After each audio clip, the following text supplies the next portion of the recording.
We'll get started. First question, Kelly Eco. Hey, John, tonight was a career high for Jae'Sean Tate. Just how much confidence do you guys have in the young man, just being able to talk to him and see his progression every day, with him?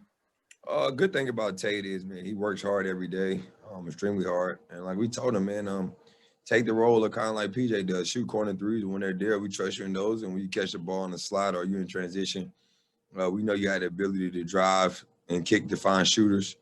And use that ability there. Don't shoot too many wing threes. And he did that today. And like we told him, man, you open, take those shots. We know you work on it, believe in your confidence. You work hard every day. You play defense. And you listen to the veterans. So we're fine with those. Zach Allen.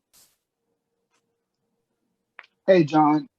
What's the optimism like for this team after the whole James Harden debacle and now Christian Wood went down with an ankle injury? What did you tell Christian Wood and his team on how to be optimistic as y'all won the last 7 out of 8 games? Me and Christian missed 2 or 3 games when we started our winning streak when Bull was in the starting lineup. With our team, you hate to see injuries like that happen, but it's always the next man up. The most important thing for C. Wood is he's having a heck of a year. But to take care of your body, when you're supposed to get treatment. Do the little things because that's a sign that God's giving you. To come back from an injury that he had before, the ankle injury, and then I don't think he took care of it as well. He kind of sees that now. And for us, we just got to keep rolling and keep playing. He's always the next man up. We never wish him to be out because he's a big part of our team. The way he spaces the floor, the way he creates for himself, the way he catches lobs makes the job easier for us. But now it's the next guy to step up and try to fill that void. And we just got to keep trying to win and learn and keep watching film. Christos Saltis. Hello, John. Congratulations on the win. How important for you was to respond and bounce back after the loss in OKC and what it means about your mentality as a team? Oh, well, I missed the game yesterday because my grandma had passed the Wednesday before, so I was at the funeral yesterday. That's the reason why I missed the game. But I wish I could have been there just to have my leadership presence, because I feel like from what I heard, they didn't come out with a lot of energy starting the warm-ups. And we kind of probably took them lightly because we blew them out the night before. And then, their best player, Shea, ain't played. But they're still an NBA team. They came out and competed at a high level and they played hard, and you got to give those guys credit for that. And those are always the toughest games when you want to be a good team or supposed to be a great team. It's to not lose to teams like that because I've been in that situation where I was on the OKC team where everybody kind of looked at us in D.C. as the underdogs and they can't play and they can't compete. But all you can do is go out there and fight hard, and we still got to put our shoes on the same way to play an NBA game. And they did that, and we didn't come out and compete at a high level, and so we got kicked in the butt. Cody Davis. Hey, John. Yesterday when we spoke to Mason Jones, he called you his vet. Can you just talk about how the development that you've seen from Mason Jones from when you first got here, and in what ways has you been somewhat of a mentor for him as a rookie?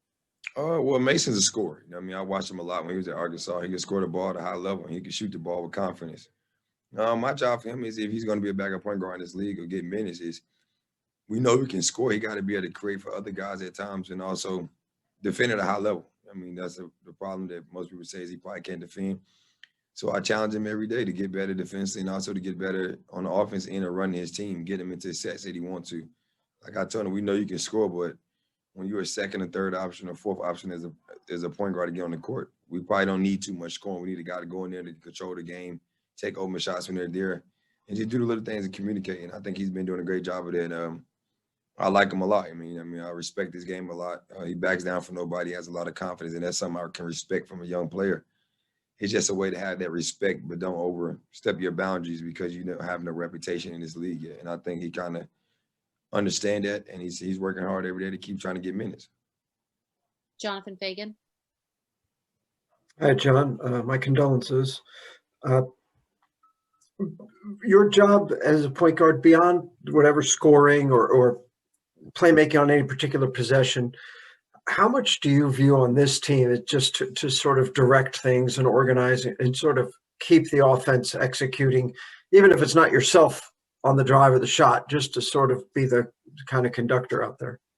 Thank you on that. And that's just what a leader supposed to do. I can lead by example, or I can lead by using my voice.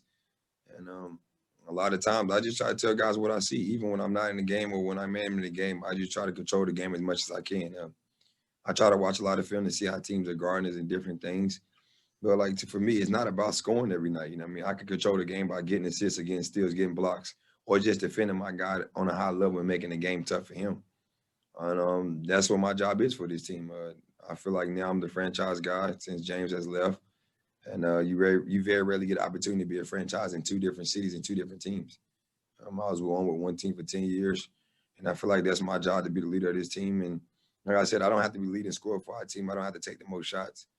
My job is to make sure everybody is comfortable, everybody is playing at a high level, everybody has respect for one another, and that we trust our coaching staff and whatever game plan they give us, and that they trust me out there as being basically the coach on the floor when I have the ball in my hands. Thank you. Brian Bearfield. John, how does your back feel? And earlier, De'Aaron Fox made some comments about the AllStar game and being played. How do you feel about that, having gone through the COVID tracing process that you had to go through before? My back's all right. I just got fouled on one play, but I ain't get it. I mean, for some reason, I don't get enough calls when I drive. That's most importantly my game, but I deal with it. And I hit the bottom of the little pad, but it's okay.